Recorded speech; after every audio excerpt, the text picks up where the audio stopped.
Today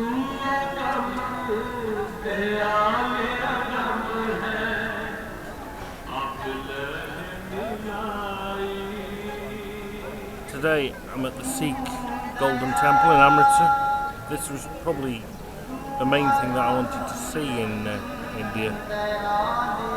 It's amazing. I don't know, it is a beautiful building. It's much bigger than I expected, I'll be honest. It was quite strange approaching it because it's something that I recognised. You know, you're in a totally alien place and then it's like you've got an old friend, because I've just seen it in so many pictures over the years, and we have a lot of Sikhs in Britain and I've had quite a lot of contact with them, so you know, it's something I'm very familiar with. But even so, to be here, it's really quite an experience. The whole hassle of India, the whole please mister all the time, it's just suddenly gone within the precincts, and there's an amazing sense of calm and peace, even though it's busy. I believe, let's just have a look there, the actual central temple itself. Look at the queues of people.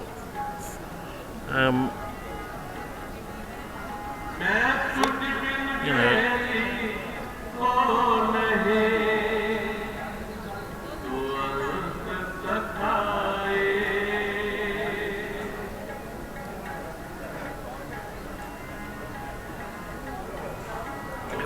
it wasn't that busy when I queued to go in. It's still busy. And you see the place with the two minarets over there. That's the Langar. That's the communal kitchen.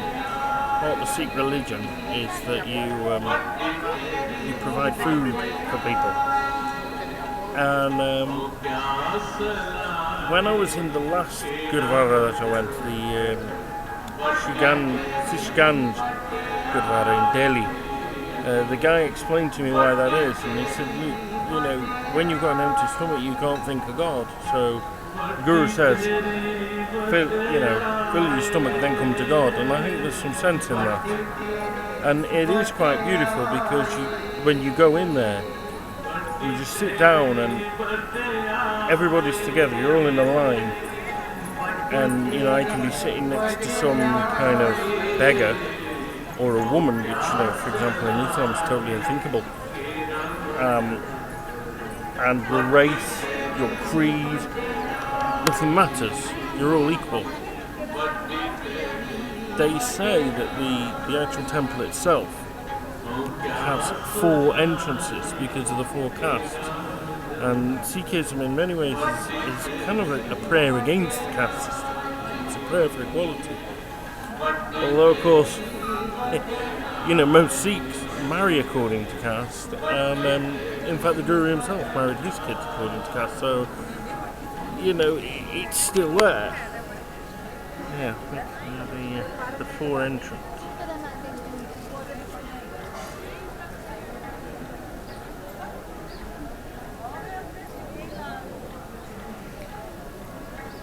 I have to say that, you know, Christian figures aside, probably the most momentous religious figure, or the most inspirational religious figure I ever found is Guru Nanak, who was the founder of the Sikh religion. And he was meditating one day, and he came back after 3 days, actually, and just said, there's no Hindu, there's no Muslim. In other words, we're all children of God. Then he went on 4 journeys, north, south, east and west. He went to Mecca, he went to Varanasi, he went up to the Himalayas, he went down to Sri Lanka. Some say he even went to the Holy Land. I'd like to think he did. And I just think that's right, because I think seeking God through pilgrimage is right. And I must admit, you know, as I was queuing up there, I read, I got my copy of the New Testament out, and I read the Sermon on the Mount. And it seemed right. It seemed right. There's no judgment here. There's no like, oh, you're a different creed, you're inferior to us.